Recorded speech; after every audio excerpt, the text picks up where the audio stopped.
ದೇಶಾದ್ಯಂತ ಸದ್ದು ಮಾಡಿದಂತಹ ಪ್ರಜ್ವಲ್ ರೇವಣ್ಣ ವಿರುದ್ಧದ ಅತ್ಯಾಚಾರ ಪ್ರಕರಣದಲ್ಲಿ ನ್ಯಾಯಾಲಯ ಆರೋಪಿಯನ್ನ ಅಪರಾಧಿ ಅಂತ ತೀರ್ಮಾನವನ್ನ ಮಾಡಿ ಆತನಿಗೆ ಜೀವಾವಧಿ ಶಿಕ್ಷೆಯನ್ನ ಕೂಡ ಈಗಾಗಲೇ ವಿಧಿಸಿರುವಂತದ್ದು.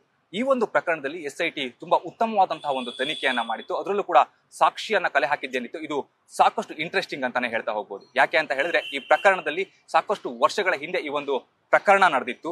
ಅನಂತರದಲ್ಲಿ ಸಾಕ್ಷ್ಯನ ಕಲೆ ಹಾಕುವಂಥದ್ದು ತುಂಬಾ ಚಾಲೆಂಜಿಂಗ್ ಅಂತಾನೆ ಹೇಳ್ಬೋದಾಗಿತ್ತು. ಆ ಸಂದರ್ಭದಲ್ಲಿ SIT ಯಾವ ರೀತಿಯಲ್ಲಿ ಹಾಗಾದ್ರೆ ತನಿಖೆಯನ್ನ ಮಾಡ್ತಾ ಹೋಯ್ತು, ಹಾಗೆ ಸಾಕ್ಷಿಯನ್ನ ಕಲೆ ಹಾಕಿದ್ದೇಗೆ, ಸಂತ್ರಸ್ತೆಯರನ್ನ ಯಾವ ರೀತಿಯಲ್ಲಿ ಭೇಟಿ ಮಾಡ್ತು ಅನ್ನೋದನ್ನ ಮಾತನಾಡ್ಲಿಕ್ಕೆ ನಮ್ಮೊಂದಿಗೆ SIT SP ಆಗಿರುವಂತಹ ಡಾಕ್ಟರ್ ಸುಮನ್ ಡಿ ಪೆನ್ನೇಕರ್ ಅವರಿದ್ದಾರೆ. ಅವ್ರನ್ನೇ ಮಾತನಾಡ್ತಾ ಹೋಗ್ತೀನಿ.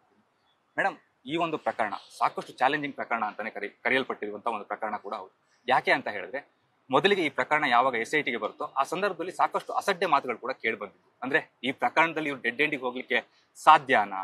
ಯಾಕೆ ಅಂತ ಹೇಳಿದ್ರೆ ಸಾಕಷ್ಟು ವರ್ಷಗಳ ಹಿಂದೆ ನಡೆದು ಹೋಗಿದೆ. ಇದರಲ್ಲಿ ಇವ್ರು ಯಾವ ರೀತಿಯಲ್ಲಿ ಬಯೋಲಾಜಿಕಲ್ ಎವಿಡೆನ್ಸ್ ಗಳನ್ನ ಕಲೆಕ್ಟ್ ಮಾಡ್ತಾರೆ, ಇದೆಲ್ಲವೂ ಕೂಡ ಕಷ್ಟ. ಹಾಗಾಗಿ SIT ಅಧಿಕಾರಿಗಳು ಸ್ವಲ್ಪ ಮಟ್ಟಿಗೆ ಹಿನ್ನಡೆಯನ್ನು ಅನುಭವಿಸಬಹುದು ಅನ್ನುವಂತ ಅಭಿಪ್ರಾಯ ಸಾಕಷ್ಟು ಕಡೆ ವ್ಯಕ್ತವಾಗಿತ್ತು. ನಿಮಗೆ ಆ ರೀತಿ ಅಭಿಪ್ರಾಯಗಳು ವ್ಯಕ್ತವಾದಂತ ಸಂದರ್ಭದಲ್ಲಿ ಏನ್ ಅನ್ಸಿತ್ತು, ಅಥವಾ ನಿಮ್ ಗಮನಕ್ಕೆ ಈ ಅಭಿಪ್ರಾಯ ಬಂದಿತ್ತ ಹೇಗೆ? ನಮಸ್ಕಾರ. ಮೊದಲನೇದಾಗಿ SIT ಫಾರ್ಮ್ ಆದಾಗ ನನಗೆ ಪರ್ಸನಲಿ ಈ ಪ್ರಕರಣದ ಬಗ್ಗೆ ತುಂಬಾ ಮಾಹಿತಿ ಇರಲಿಲ್ಲ. SIT ಫಾರ್ಮೇಶನ್ ಆದ ನಂತರ ನಾವು ಈ ವಿಷಯಗಳನ್ನ ತಿಳ್ಕೊಳ್ಳೋ ಅಂಥದ್ದು, ಅದಕ್ಕೆ ಸರ್ಕ್ಯುಲೇಟೆಡ್ ವಿಡಿಯೋಸ್ ಏನಿತ್ತು ಅದನ್ನ ನೋಡೋ ಅಂತ ಪ್ರಯತ್ನ ಪಟ್ಟಿದ್ದಂತಿದೆ.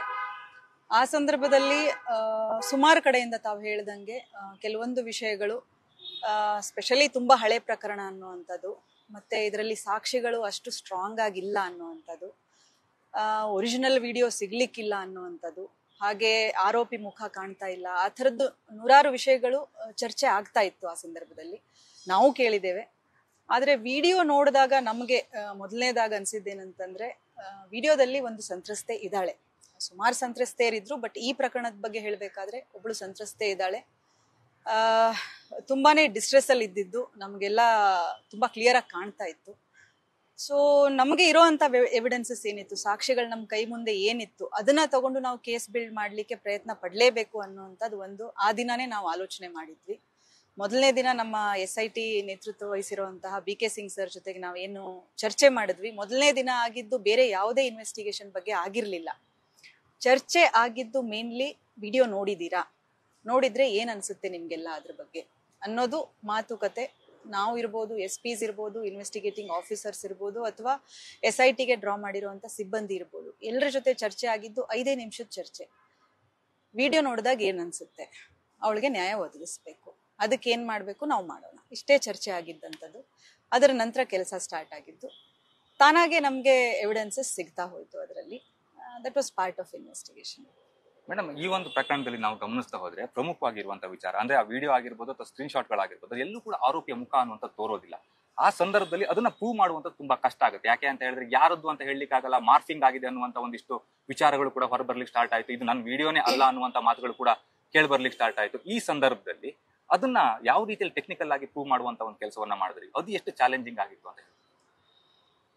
ತಾವ್ ಹೇಳ್ದಂತೆ ಇದರಲ್ಲಿ ನಮ್ಗೆ ಒರಿಜಿನಲ್ ವಿಡಿಯೋ ಸಿಗುವಂತ ಸಂದರ್ಭ ತುಂಬಾ ಕಡಿಮೆ ಇತ್ತು. ಯಾಕಂದ್ರೆ ಆರೋಪಿ ಇದ್ದವನು ಯಾವಾಗ್ಲೂ ಅದನ್ನ ಸಾಕ್ಷಿ ನಾಶಪಡಿಸಕ್ಕೆ ಪ್ರಯತ್ನ ಪಡ್ತಾನೆ. ಸೊ ಈ ಒಂದು ಪ್ರಕರಣದಲ್ಲಿ ಆರೋಪಿ ಆಗಿದ್ದಂಥವನು ದೇಶ ಬಿಟ್ಟು ಹೋಗಿದ್ದಂಥದ್ದಿತ್ತು. ಹಾಗೆ ಅವರ ಮೊಬೈಲ್ಗಳು ನಮ್ಗೆ ಸಿಕ್ಕಿರುವಂಥದ್ದು ಇಲ್ಲ ಇನಿಷಿಯಲಿ. ಸೊ ಮೊದಲನೇ ಮಾತು, ನಾವು ಈ ಎವಿಡೆನ್ಸ್ ಅಂದ್ರೆ ಫಸ್ಟ್ ಡಿಜಿಟಲ್ ಎವಿಡೆನ್ಸ್ ಏನಿತ್ತು ವಿಡಿಯೋ, ಅದನ್ನ ನಾವು ಪಡೆದುಕೊಳ್ಳುವಂಥದ್ದು, ಚೇನ್ ಯಾವ ತರ ಅದು ಟ್ರಾನ್ಸ್ಮಿಟ್ ಆಗಿತ್ತು ಅನ್ನೋಂಥದ್ದನ್ನ ನೋಡ್ಕೊಂಡು ಹೋದಾಗ ನಮಗೆ ಒಂದಷ್ಟು ವಿಟ್ನೆಸಸ್ ಮುಂದೆ ಬಂದು ನಮಗೆ ಪ್ರೊಡ್ಯೂಸ್ ಮಾಡಿರೋವಂಥದ್ದಿತ್ತು ವಿಡಿಯೋಸ್ನ. ಸೊ ನಮಗೆ ಬಿಗಿನಿಂಗ್ ಪಾಯಿಂಟ್ ಸಿಕ್ಕಿರೋಂತಹ ಡಿವೈಸ್ ಇತ್ತು. ಆ ಡಿವೈಸ್ ಮತ್ತೆ ಅದರಲ್ಲಿ ಟ್ರಾನ್ಸ್ಫರ್ ಮಾಡಿರುವಂತಹ ವಿಜುವಲ್ಸ್ ಅಂದ್ರೆ ವಿಡಿಯೋ ಮತ್ತೆ ಇಮೇಜಸ್. ಸೊ ಡಿಜಿಟಲ್ ಎವಿಡೆನ್ಸ್ಗೆ ಬಂದಾಗ ನಮಗೆ ಚೈನ್ ಆಫ್ ಕಸ್ಟಡಿ ತುಂಬಾ ಇಂಪಾರ್ಟೆಂಟ್ ಆಗುತ್ತೆ, ಅದ್ರದ್ದು ಸ್ಯಾಂಕ್ಟಿಟಿ ಇಂಪಾರ್ಟೆಂಟ್ ಆಗುತ್ತೆ. ಅದರಲ್ಲೇ ತಗೊಂಡಿದಾರ ಒರಿಜಿನಲಿ, ಅಥವಾ ಅದನ್ನ ಟ್ರಾನ್ಸ್ಫರ್ ಮಾಡಿರೋಂಥ ಅಂದ್ರೆ ಡೌನ್ಲೋಡ್ ಮಾಡಿರೋಂಥದ್ದು ಇದೆಯಾ, ಅದೆಲ್ಲ ನಾವು ಮೊದಲು ನಿರ್ಣಯ ಬಂದಾಗ ಇಂಡಿಯನ್ ಎವಿಡೆನ್ಸ್ ಆಕ್ಟ್ ಅಲ್ಲಿ ತುಂಬಾ ಕ್ಲಿಯರ್ ಕಟ್ ಆಗಿದೆ. ನಮಗೆ ಪ್ರೈಮರಿ ಸೋರ್ಸೇ ಸಿಗ್ಬೇಕು ಅಂತಿಲ್ಲ, ಸೆಕೆಂಡರಿ ಸೋರ್ಸ್ ಇಂದ ಸಿಕ್ಕಾಗ್ಲೂ ಅದು ಅಥೆಂಟಿಕ್ ಇದೆ ಅಂತ ಹೇಳ್ಬಿಟ್ಟು ಯಾರಾದ್ರೂ ನಮಗೆ ಸಬ್ಮಿಟ್ ಮಾಡುವಂತವ್ರಿದ್ರೆ 100% ಅದು ಅಡ್ಮಿಸಿಬಲ್ ಆಗುತ್ತೆ. ಸೊ ನಾವು ಈ ವಿಜುವಲ್ಸ್ ಅನ್ನ ತಗೊಂಡು ಅದನ್ನ ನಾವು ಅನಲೈಸ್ ಮಾಡ್ಲಿಕ್ಕೆ FSLಗೆ ಕೊಟ್ಟಾಗ ನಮಗೆ ಅದು ಮಾರ್ಫ್ಡ್ ಇಲ್ಲ, ಜೆನ್ಯೂಯಿನ್ ವಿಡಿಯೋಸ್ ಅನ್ನುವಂಥದ್ದು ರಿಪೋರ್ಟ್ ಬಂದಿದ್ದು, ಅದು ಮೊದಲನೇ ಪ್ಲಸ್ ಪಾಯಿಂಟ್ ನಮಗೆ. ಅದರ ನಂತರದಲ್ಲಿ ಆ ವಿಡಿಯೋಸ್ ಅಲ್ಲಿ ಇರುವಂತಹ ಕಂಟೆಂಟ್ ಅನ್ನ ನಾವು ಅನಾಲಿಸಿಸ್ ಮಾಡೋಕ್ಕೆ ಶುರು ಮಾಡಿದ್ದಂಥದ್ದು. ಮೇಡಮ್, ಇನ್ನೊಂದು ಪ್ರಮುಖವಾಗಿ ಇಲ್ಲಿ ಸಂತ್ರಸ್ತೆಯನ್ನ ಭೇಟಿಯಾದಂತ ಸಂದರ್ಭ, ಅಂದ್ರೆ ನೀವು ಮೊದಲು ಭೇಟಿಯಾದಂತಹ ಸಂದರ್ಭದಲ್ಲಿ ಅವರು ದೂರನ್ನ ಕೊಡ್ಲಿಕ್ಕೆ ಮುಂದೆ ಬಂದಿದ್ರ, ಅಥವಾ ಯಾಕೆ ಅಂತ ಹೇಳಿದ್ರೆ ಸಾಕಷ್ಟು ಭಯ ಅನ್ನುವಂಥದ್ದು ಇರುತ್ತೆ, ತುಂಬಾ ಪ್ರಭಾವಿ ಕುಟುಂಬ ಬೇರೆ ಹೌದು, ಆ ಸಂದರ್ಭದಲ್ಲಿ ನಾನು ಬಂದು ದೂರನ್ನ ಕೊಡ್ಲಿಕ್ಕೆ ಸಾಧ್ಯ ಆಗುತ್ತಾ ಅನ್ನುವಂಥ ಪ್ರಶ್ನೆ ಪ್ರತಿಯೊಬ್ಬರಿಗೂ ಕೂಡ ಮೂಡಿರುತ್ತೆ. ಆ ಸಂದರ್ಭದಲ್ಲಿ ಸಂತ್ರಸ್ತೆ ಮನಸ್ಥಿತಿ ಹೇಗಿತ್ತು? ಯಾಕೆ ಅಂತ ಅಂದ್ರೆ ನಾನು ಅವ್ರನ್ನ ಎದುರಿಸ್ತೀನಿ ಅನ್ನುವಂಥ ಧೈರ್ಯ ಇತ್ತಾ, ಅಥವಾ ಅನಂತರದಲ್ಲಿ ಆ ಧೈರ್ಯ ಬಂತ? ಅದ್ರ ಬಗ್ಗೆ ಏನ್ ಹೇಳ್ತೀರಾ? ಈ ಪರ್ಟಿಕ್ಯುಲರ್ ಪ್ರಕರಣದ ಸಂತ್ರಸ್ತೆ ಏನಿದ್ದಾರೆ ಅವರು ಒಂದು ಕೇಸಲ್ಲಿ ಕಿಡ್ನಾಪ್ ಆಗಿರುವಂಥದ್ದು ನಮ್ಮ ಹತ್ರ ಪ್ರಕರಣ ರಿಜಿಸ್ಟರ್ ಆಗಿರುವಂಥದ್ದು. ಆ ಪ್ರಕರಣದಲ್ಲಿ ಕಿಡ್ನಾಪ್ ಆಗಿರುವಂತಹ ಮಹಿಳೆಯನ್ನ ನಾವು ಯಾವಾಗ ರೆಸ್ಕ್ಯೂ ಮಾಡಿ ಕರ್ಕೊಂಡು ಬರ್ತೀವಿ, ಬಂದ ಮೊದಲನೇ ದಿನ ಅವಳಿಗೆ ಮಾಹಿತಿ ಗೊತ್ತಾಗುತ್ತೆ, ಹಿಂದೆ 4 ವರ್ಷದ ಹಿಂದೆ ನಡೆದಿರುವಂತಹ ಘಟನೆಯ ವಿಡಿಯೋಗಳು ಎಲ್ಲ ಕಡೆ ವೈರಲ್ ಆಗಿರೆ ಅನ್ನುವಂಥದ್ದು.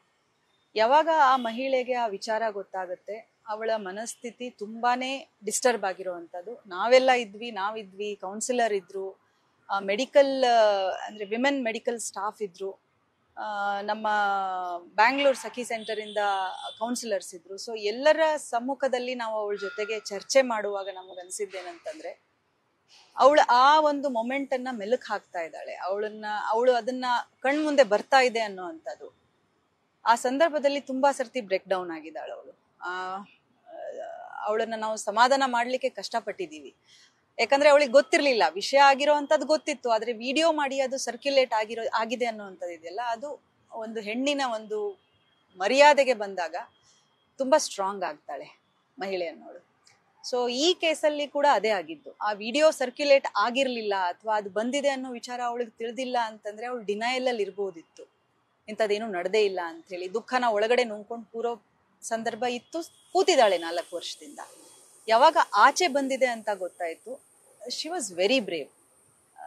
ದುಃಖ ಇತ್ತು ಅವಳಿಗೆ, ಆದ್ರೆ ಇದನ್ನ ಯಾರು ಮಾಡಿದ್ದಾರೆ ಅವ್ರ ವಿರುದ್ಧ ನಾನು ಕಾನೂನಿನ ಹೋರಾಟ ಮಾಡಬೇಕು ಅನ್ನೋಂಥ ಛಲ ಅವಳಲ್ಲಿತ್ತು. ಮೊದಲನೇ ದಿನಾನೇ ನಮಗದನ್ನ ನೋಡ್ಲಿಕ್ಕೆ ಸಿಕ್ತು. ಅವಳು ಅಳತಿದ್ಲು, ಆದ್ರೆ ನನಗ್ ನ್ಯಾಯ ಒದಗಿಸಿ, ಯಾರಿದ್ದಾರೆ ಆರೋಪಿತರೆ ಅವ್ರಿಗೆ ಶಿಕ್ಷೆ ಕೊಡಿಸಿ ಅನ್ನುವಂಥ ವಿಷಯ ರಿಪೀಟೆಡ್ಲಿ ಹೇಳ್ತಾ ಇದ್ದಂಥದ್ದು ನಾವು ನೋಡಿದ್ವಿ. ಮೇಡಮ್, ಇಲ್ಲಿ ಪ್ರಮುಖವಾಗಿ ಇನ್ನೊಂದೇನು ಅಂತಂದ್ರೆ, ಸಂತ್ರಸ್ತೆಯನ್ನ ನೀವು ಯಾವಾಗ ಹೇಳಿಕೆಯನ್ನು ದಾಖಲಿಸ್ಕೊಳ್ತಿರಲ್ಲ, ಆಗ ವಿಡಿಯೋ ರೆಕಾರ್ಡಿಂಗ್ ಅನ್ನು ಕೂಡ ಮಾಡ್ಕೊಳ್ತೀರಾ. ವಿಡಿಯೋ ರೆಕಾರ್ಡಿಂಗ್ ಮಾಡ್ಕೊಳ್ಳುವಂತ ಸಂದರ್ಭದಲ್ಲಿ ನೀವೊಬ್ರು IPS ಅಧಿಕಾರಿಯಾಗಿ ಬದಿಗಿಟ್ಟು ನೋಡೋದಾದ್ರೆ, ಓರ್ವ ಮಹಿಳೆಯಾಗಿ ಅಂತಃಕರಣಕ್ಕೆ ಈ ಒಂದು ವಿಚಾರ ತಾಗುತ್ತೆ. ಯಾಕೆ ಅಂತ ಹೇಳಿದ್ರೆ ಅಲ್ಲಿ ಯಾವ ರೀತಿಯ ಘಟನೆಗಳು ನಡೆದಿದೆ ಅನ್ನೋದನ್ನ ಆಕೆ ವಿವರಿಸ್ತಾ ಹೋಗ್ತಾರೆ. ಆ ಸಂದರ್ಭದಲ್ಲಿ ಸಾಕಷ್ಟು ಬೇಸರ ಅನ್ನುವಂಥದ್ದಾಗುತ್ತೆ. ಒಬ್ಬ ಮಹಿಳೆಯಾಗಿ ಆ ಸಂದರ್ಭದಲ್ಲಿ ನಿಮಗೆ ಅನಿಸಿದಂತ ಅಂಶ ಏನು? ಮೊದಲನೇ ಮಾತು, ಈ ಕೇಸನ್ನ ನಾವು ಯಾವುದೋ ಒಂದು ಬಲಾಢ್ಯ ವ್ಯಕ್ತಿ ವಿರುದ್ಧ ಇದೆ ಅನ್ನೋ ಕಾರಣಕ್ಕೆ ನಾವು ಪರ್ಸನಲ್ ಆಗಿ ಇಂಟ್ರೆಸ್ಟ್ ತಗೊಂಡು ಮಾಡಿದೀವಿ ಅನ್ನುವಂಥದ್ದಲ್ಲ. ಇದರಲ್ಲಿ ಸಂತ್ರಸ್ತೆಯ ಒಂದು ಸಾಮಾಜಿಕ ಪರಿಸ್ಥಿತಿ ಏನಿತ್ತು, ಅವಳು ಯಾವ ಹಂತದಲ್ಲಿದ್ದಾಳೆ ಸಮಾಜದಲ್ಲಿ, ಅವಳ ಮೇಲೆ ಅವಳ ಮನಸ್ಸಿನ ಮೇಲೆ ಏನು ಪರಿಣಾಮ ಆಗ್ತಾ ಇದೆ, ಆ ಜಾಗದಲ್ಲಿ ನಾವು ನಿಂತು ವಿಚಾರ ಮಾಡಿ ಆಲೋಚನೆ ಮಾಡಿ ಈ ಕೇಸನ್ನ ತುಂಬಾ ಸ್ಟ್ರಾಂಗ್ ಆಗಿ ಬಿಲ್ಡ್ ಮಾಡಬೇಕು ಅನ್ನೋವಂಥ ಒಂದು ನಿಟ್ಟಿನಲ್ಲಿ ನಾವು ಈ ಕೇಸನ್ನ ಮುನ್ನಡೆಸ್ತೀವಿ. ನೀವು ಹೇಳ್ದಂಗೆ ಸಂತ್ರಸ್ತೆ ಪ್ರತಿಯೊಂದು ಹಂತವಾಗಿ ಏನ್ ತನ್ನ ಮೇಲೆ ಅತ್ಯಾಚಾರ ನಡೆದಿದ್ದು ಘಟನೆ ಇತ್ತು, ಅದನ್ನ ಕೇಸ್ ಬಿಲ್ಡ್ ಮಾಡ್ಬೇಕಂದ್ರೆ, ಸ್ಟ್ರಾಂಗ್ ಮಾಡ್ಬೇಕಂದ್ರೆ ಹಂತವಾಗಿ ಎಲ್ಲಾನು ಹೇಳ್ಬೇಕಾಗತ್ತೆ. ಮೊದಲನೇ ಮಾತು, ಮಹಿಳಾ ಅಧಿಕಾರಿಗಳೇ ಇದ್ದದ್ರಿಂದ ಅವಳಿಗೆ ಸ್ವಲ್ಪ ನಾವು ಪ್ರತಿಯೊಂದು ಹಂತದಲ್ಲಿ ಅವಳಿಗೆ ಸಾಂತ್ವನೆ ಕೊಟ್ಟು ಮಾತಾಡಿ, ಅವಳು ನಮ್ಮವಳ ತರಾನೇ ಇದ್ಲು. ನಮ್ಮ ಈ 1 ವರ್ಷದ ಒಂದು ಇನ್ವೆಸ್ಟಿಗೇಟಿವ್ ಜರ್ನಿಯಲ್ಲಿ ನಮ್ಮ ಜೊತೆಗೆ ಇದ್ದದ್ದವಳು. ನಮಗೆ ಎಷ್ಟು ಕನ್ವಿಕ್ಷನ್ ಇತ್ತು ಈ ಕೇಸನ್ನ ಮುನ್ನಡೆಸಬೇಕು ಅಂತ, ಅದಕ್ಕಿಂತ ಡಬಲ್ ಕನ್ವಿಕ್ಷನ್ ಅವಳಿಗಿತ್ತು. ಅವಳು ಎಷ್ಟು ಸ್ಟ್ರಾಂಗ್ ಆಗಿ ನಿಂತಿದ್ದಾಳೆ, ಅದಕ್ಕೋಸ್ಕರ ಈ ಕೇಸು ಈ ಹಂತಕ್ಕೆ ಬರ್ಲಿಕ್ಕೆ ಸಾಧ್ಯ ಆಗಿದೆ. ಸೊ ಅವಳು ಫೀಲ್ ಮಾಡಿದಾಳೆ. ಇನ್ವೆಸ್ಟಿಗೇಷನ್ ಅಲ್ಲಿ ರಿಪೀಟೆಡ್ಲಿ ನಾವು ಹೇಳ್ಬೇಕು, ಪಂಚರ ಮುಂದೆ ಅವಳ ಹತ್ರ ಹೇಳಿಸ್ಬೇಕು, ಆ ಜಾಗ ಎಲ್ಲಿದೆ ಅಂತ ತೋರಿಸೋ ಅಂತದಿರ್ಬೋದು. ನಂತರದಲ್ಲಿ ಟ್ರಯಲ್ ಸಂದರ್ಭದಲ್ಲಿ ಪ್ರಾಸಿಕ್ಯೂಷನ್ ಅವರು ಕೇಳೋ ಪ್ರಶ್ನೆಗಳು ಒಂದು ಹಂತಕ್ಕಿದ್ರೆ, ಡಿಫೆನ್ಸ್ ಅವರು ಇನ್ನೂ ಆಳಕ್ಕೆ ಹೋಗ್ಬಿಟ್ಟು ಕೇಳ್ತಾರೆ. ಸೊ ಪ್ರತಿಯೊಂದನ್ನು ತುಂಬಾ ಸ್ಟ್ರಾಂಗ್ ಆಗಿ ಅವಳು ಫೇಸ್ ಮಾಡಿದ್ದಾಳೆ. ತುಂಬಾ ಘಾಸಿ ಆಗತ್ತೆ ಈ ವಿಷಯ ಹೇಳೋ ಅಂತದಿದ್ದಾಗ, ಯಾಕಂದ್ರೆ ಅದನ್ನ ಫೀಲ್ ಮಾಡೋದು, ಎಕ್ಸ್ಪೀರಿಯನ್ಸ್ ಮಾಡೋದು, ಅದನ್ನ ಮತ್ತೆ 4 ವರ್ಷದ ನಂತರ ಮತ್ತೆ ರಿಪೀಟೆಡ್ಲಿ ಹೇಳೋ ಅಂತದಿದೆಯಲ್ಲ, ಅದನ್ನ ನಾವು ಅವಳ ಮುಖದಲ್ಲಿ ನೋಡಿದೀವಿ.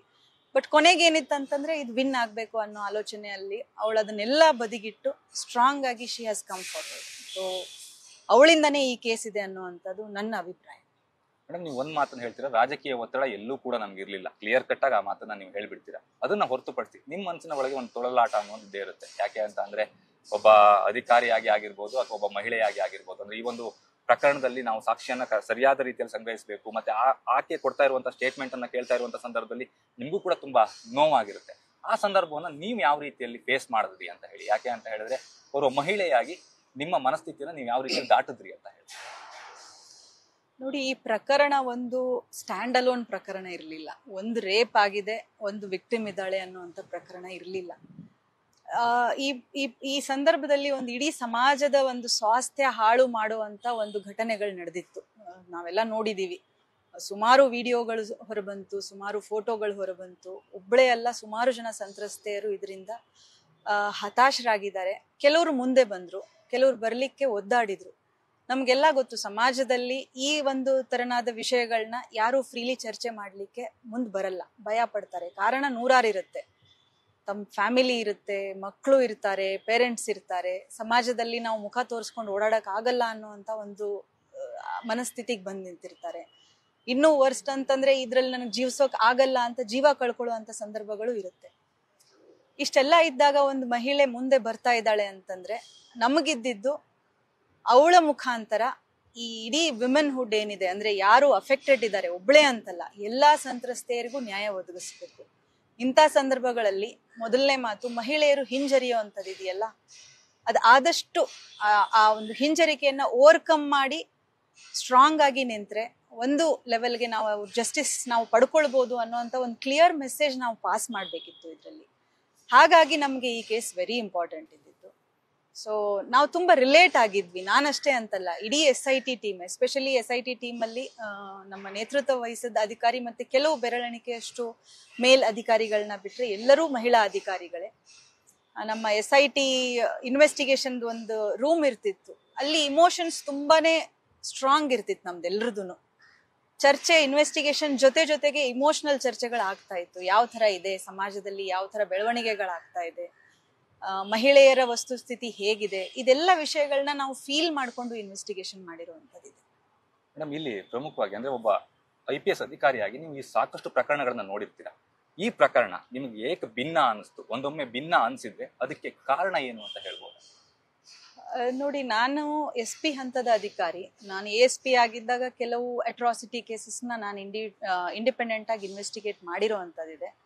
ಅದರ ನಂತರದಲ್ಲಿ ಸುಮಾರು ಪ್ರಕರಣಗಳನ್ನ ಸೂಪರ್ವಿಷನ್ ಮಾಡ್ತೀವಿ. ಸೂಪರ್ವಿಷನ್ ಮಾಡುವಂಥದ್ದು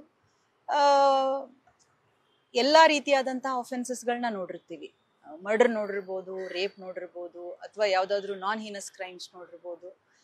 ಎಲ್ಲದಕ್ಕೂ ಅದರದೇ ಆದ ಮಹತ್ವ ಇರುತ್ತೆ. ಯಾವುದು ದೊಡ್ಡದು ಅಥವಾ ಚಿಕ್ಕದು ಅಂತ ಇರಲ್ಲ, ಎಲ್ಲದಕ್ಕೂ ಅದರದೇ ಮಹತ್ವ ಇರುತ್ತೆ. ಯಾಕಂದ್ರೆ ಅದರಲ್ಲಿ ಒಬ್ಬರ ಪರ್ಪೆಟ್ರೇಟರ್ ಇರ್ತಾರೆ ಅಥವಾ ಅಕ್ಯೂಸ್ಡ್ ಇರ್ತಾರೆ, ಇನ್ನೊಬ್ರು ವಿಕ್ಟಿಮ್ ಇದ್ದೇ ಇರ್ತಾರೆ.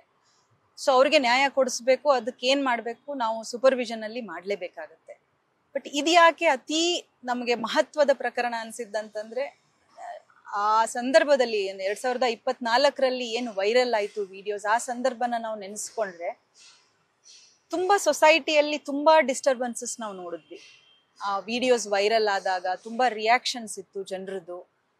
ಬೇರೆ ಬೇರೆ ಹಂತದ ವ್ಯಕ್ತಿಗಳ ರಿಯಾಕ್ಷನ್ಸ್ ನ ನೋಡಿದೀವಿ. ಜನರು ಮಾತಾಡೋ ಮಾತುಕತೆಗಳನ್ನ ನೋಡಿದೀವಿ. ಮಹಿಳೆಯರು ಅದ್ರ ಬಗ್ಗೆ ಅವರ ಆಲೋಚನೆಗಳನ್ನ ನೋಡಿದೀವಿ.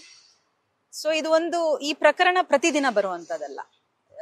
ಇದು ಆಸ್ ಅನ್ ಇನ್ವೆಸ್ಟಿಗೇಟರ್ ಹೇಳ್ಬೇಕು ಅಂತಂದ್ರೆ once in a life time ಇಂಥ ಪ್ರಕರಣನ ನಾವು ಹ್ಯಾಂಡಲ್ ಮಾಡ್ಲಿಕ್ಕೆ ಸಿಗುವಂಥದ್ದು ಪ್ರೊಫೆಷನಲ್ ಆಗಿ.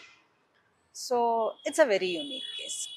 ಮೇಡಮ್, ಆ ಜಡ್ಜ್ಮೆಂಟ್ ಕಾಪಿಯಲ್ಲಿ ಇದ್ದಂತಹ ಲೈನ್ಸ್ ತುಂಬಾ ಪ್ರಮುಖವಾಗಿ ಸಾಕಷ್ಟು ವೈರಲ್ ಆಗ್ತಾ ಇದೆ ಅನ್ನುವಂಥದ್ದು ಒಂದ್ ಕಡೆ ಆದ್ರೆ, ಇನ್ನೊಂದ್ ಕಡೆ ಯತ್ರ ನಾರ್ಯಸ್ತು ಪೂಜ್ಯಂತೆ ರಮಂತೆ ತತ್ರ ದೇವತಃ ಅನ್ನುವಂತ ಒಂದು ಲೈನ್ ಅನ್ನ ಬರೆದು ಅವರು ಜಡ್ಜ್ಮೆಂಟ್ ಅನ್ನ ಕೊಡ್ತಾರೆ.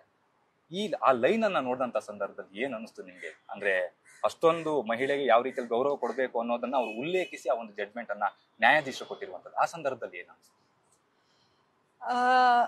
ನನಗೇನ್ ಅನ್ಸಿದ್ದು ಅಂತಂದ್ರೆ, ನಾವು ಆಸ್ ಇನ್ವೆಸ್ಟಿಗೇಟಿಂಗ್ ಟೀಮ್ ನಮ್ಮ ಮನಸ್ಸಲ್ಲಿ ಏನು ನಾವು ಆಲೋಚನೆಗಳನ್ನ ಇಟ್ಕೊಂಡಿದೀವಿ ಅದನ್ನ ಕರೆಕ್ಟ್ ಆಗಿ ನಮ್ಮ ಮಾನ್ಯ ನ್ಯಾಯಾಧೀಶರು ಅವರ ಜಡ್ಜ್ಮೆಂಟ್ ಅಲ್ಲಿ ರೆಸೊನೇಟ್ ಮಾಡಿದ್ದಾರೆ. ನಮ್ಮ ಆಲೋಚನೆಗಳನ್ನ ವ್ಯಕ್ತಪಡಿಸಿದ್ದಾರೆ ಅಲ್ಲಿ. ನಮ್ದಷ್ಟೇ ಅಲ್ಲ, ನಾವು ಇಡೀ ಸಮಾಜದಲ್ಲಿ ನೋಡ್ಬೇಕಾದ್ರೆ ಎಲ್ಲಿ ನಾರಿನ ಪೂಜಿಸ್ತಾರೆ ಆ ಸಮಾಜದ ಸ್ವಾಸ್ಥ್ಯ ತುಂಬಾ ಚೆನ್ನಾಗಿರುತ್ತೆ ಅನ್ನುವಂಥದ್ದು. ಅದನ್ನ ಓಪನಿಂಗ್ ಲೈನ್ ಅಲ್ಲಿ ಹಾಕಿರೋ ಅಂಥದ್ದು ಅದು ತುಂಬಾ ಚೆನ್ನಾಗಿ ಆಲೋಚನೆ ಮಾಡಿ ಅವರು ಜಡ್ಜ್ಮೆಂಟ್ ಓಪನಿಂಗ್ ಲೈನ್ ಅನ್ನ ಕೊಟ್ಟಿದ್ದಾರೆ. ಜಡ್ಜ್ಮೆಂಟ್ ಅಲ್ಲಿ ಸುಮಾರು ಕಡೆ ಕೆಲವು ಶ್ಲೋಕಗಳನ್ನ ಉಲ್ಲೇಖಿಸಿದ್ದಾರೆ. ಇನ್ವೆಸ್ಟಿಗೇಷನ್ ಅನ್ನ ತುಂಬಾ ಚೆನ್ನಾಗಿ ಅನಲೈಸ್ ಮಾಡಿದ್ದಾರೆ. ಯಾವ ತರ ನಾವು ಪ್ರೆಸೆಂಟ್ ಮಾಡಿದ್ವಿ, ಟ್ರಯಲ್ ಅನ್ನ ತುಂಬಾ ಚೆನ್ನಾಗಿ ಅಲ್ಲಿ ಚರ್ಚೆ ಮಾಡಿದ್ದಾರೆ ಯಾವ ತರ ಇತ್ತು ಅನ್ನುವಂಥದ್ದು. ಸೊ ತುಂಬಾ ಥಾಟ್ಫುಲ್ ಅಂತ ಹೇಳಬೇಕು. ಅದಕ್ಕಿಂತ ಒಳ್ಳೆ ಲೈನ್ ಜಡ್ಜ್ಮೆಂಟ್ ಓಪನ್ ಮಾಡ್ಲಿಕ್ಕೆ ಅದರಲ್ಲೂ ಇಂಥ ಕೇಸಲ್ಲಿ ಬೇರೆ ಯಾವ್ದಿರ್ಲಿಲ್ಲ ಅನ್ಸುತ್ತೆ.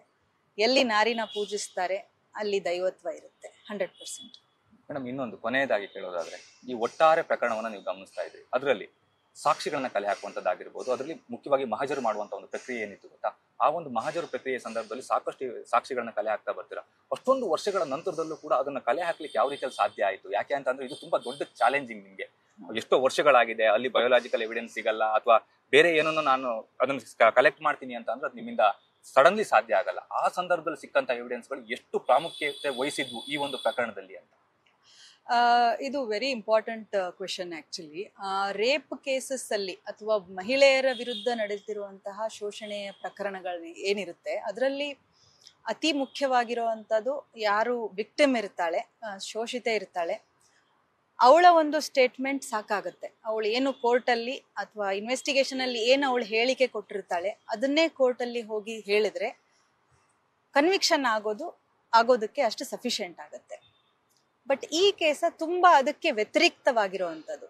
ಯಾವುದೇ ರೇಪ್ ಕೇಸಲ್ಲಿ ನಾವು ನೋಡಿದೀವಿ ಇದುವರೆಗೂ ಯಾವ್ದು ರೇಪ್ ಕೇಸದ್ದು ವಿಡಿಯೋಗಳು ಸಿಕ್ಕಿರುವಂತದ್ದು ನನಗನ್ಸ್ದಂಗೆ ನನಗೆ ಯಾವ್ದು ಮೆಮೊರಿಯಲ್ಲಿ ಇಲ್ಲ, ಅಂತ ಕೇಸಸ್ ನಡೆದಿಲ್ಲ. ಸೊ ಇದು ತುಂಬಾ ಡಿಫ್ರೆಂಟ್ ಕೇಸು, ಒಂದು ರೇಪ್ ನಡೆದಿರೋ ಅಂಥದ್ದು ಹಾಗೂ ಅದ್ರ ಜೊತೆಗೆ ವಿಜುವಲ್ ಸಿಗುವಂಥದ್ದು.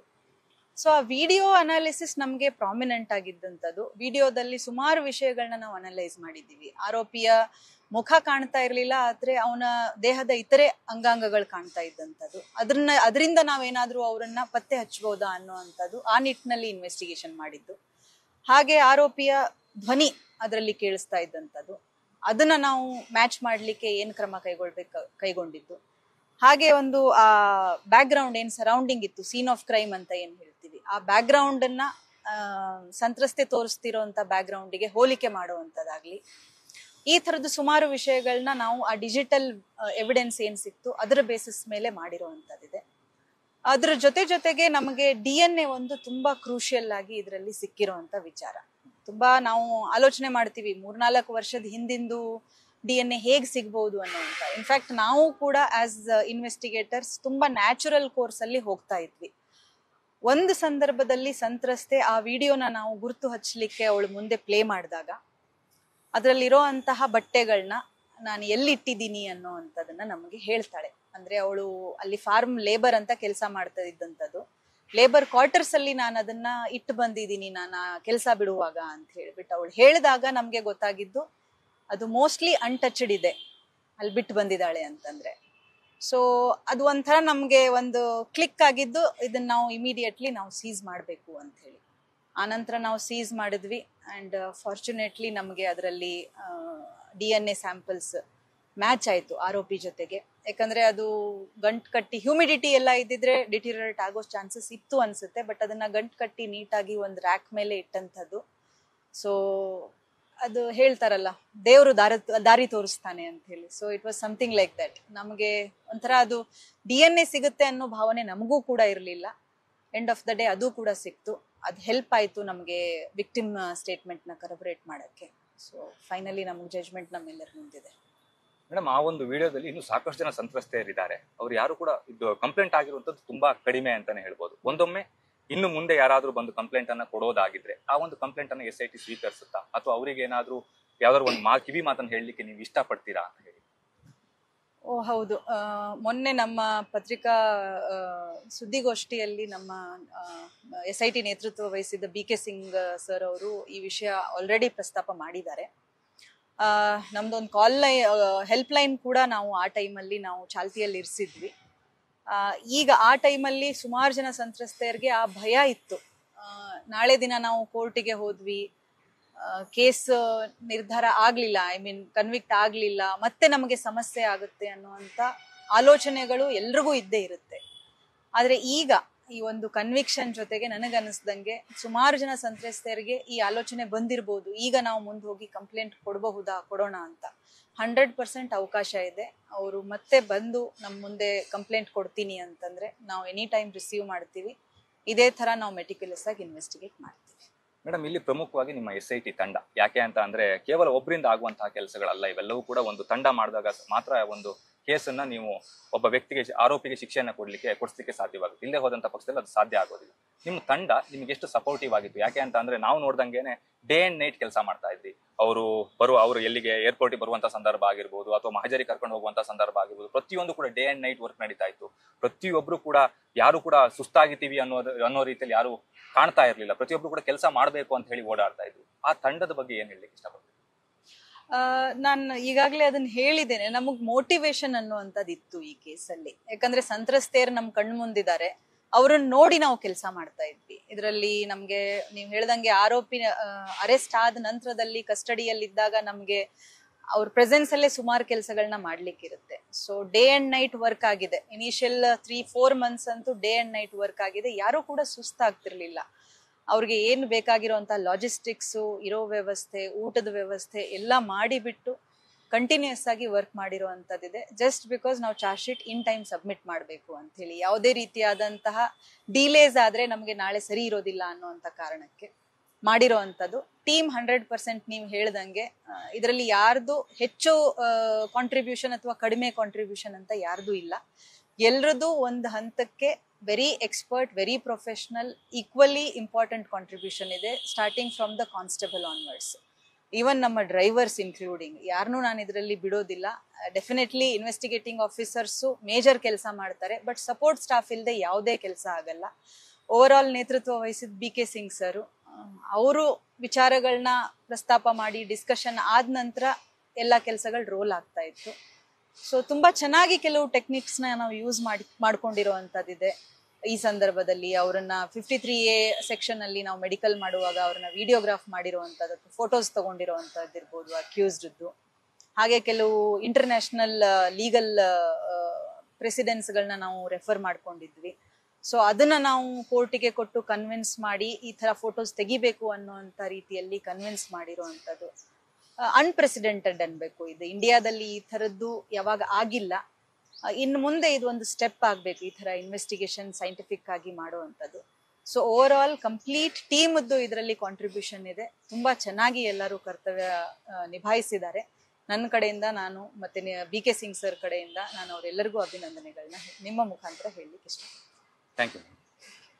ಇದು SITಯ SP ಆಗಿದ್ದಂತ ಸುಮನ್ ಡಿ ಪೆನ್ನೇಕರ್ ಅವರ ಮಾತು. ಅಂದ್ರೆ ಪ್ರಕರಣಕ್ಕೆ ಸಂಬಂಧಪಟ್ಟಂತೆ ಅವ್ರು ಯಾವ ರೀತಿಯಲ್ಲಿ ಸಾಕ್ಷಿಗಳನ್ನ ಕಲೆ ಹಾಕಿದ್ರು, ಅದೇ ರೀತಿಯಲ್ಲಿ ಸಂತ್ರಸ್ತೆ ಯಾವ ರೀತಿಯಲ್ಲಿ ಅವರಿಗೆ ಬೆಂಬಲವನ್ನ ಕೊಟ್ಟರು ಅನ್ನುವಂಥದ್ದು. ಯಾಕೆ ಅಂತ ಹೇಳಿದ್ರೆ ಇಲ್ಲಿ ಸಂತ್ರಸ್ತೆ ಅವರಿಗೆ ಬೆಂಬಲವನ್ನ ಕೊಡದೇ ಇದ್ರೆ ಖಂಡಿತವಾಗಿಯೂ ಕೂಡ ಈ ಪ್ರಕರಣದಲ್ಲಿ ಅವರು ಡೆಡ್ ಎಂಡ್ ಅನ್ನ ತಲುಪಲಿಕ್ಕೆ ಸಾಧ್ಯ ಆಗ್ತಾ ಇರಲಿಲ್ಲ. ಯಾಕೆ ಅಂತ ಹೇಳಿದ್ರೆ ಸಂತ್ರಸ್ತೆಯ ಹೇಳಿಕೆಯ ಆಧಾರದ ಮೇಲೆ ಈ ಒಂದು ಪ್ರಕರಣ ಸಂಪೂರ್ಣವಾಗಿ ನಿಂತಿರುತ್ತೆ. ಅವರು ಕೊಟ್ಟಂತಹ ಒಂದು ಬೆಂಬಲದ ಆಧಾರದ ಮೇಲೆ ಈ ಒಂದು ಪ್ರಕರಣದಲ್ಲಿ ಆರೋಪಿಗೆ ಶಿಕ್ಷೆ ಆಗ್ಲಿಕ್ಕೆ ಸಾಧ್ಯ ಆಯಿತು ಅನ್ನುವಂತ ಒಂದು ಮಾತನ್ನ ಕೂಡ ಹೇಳಿದ್ರು. ಕ್ಯಾಮ್ರಾ ಪರ್ಸನ್ ಸಿದ್ದಪ್ಪಾಜಿ ಜೊತೆ ಪ್ರಜ್ವಲ್ ನಿಟ್ಟೂರ್, ನ್ಯೂಸ್ ಫಸ್ಟ್, ಬೆಂಗಳೂರು.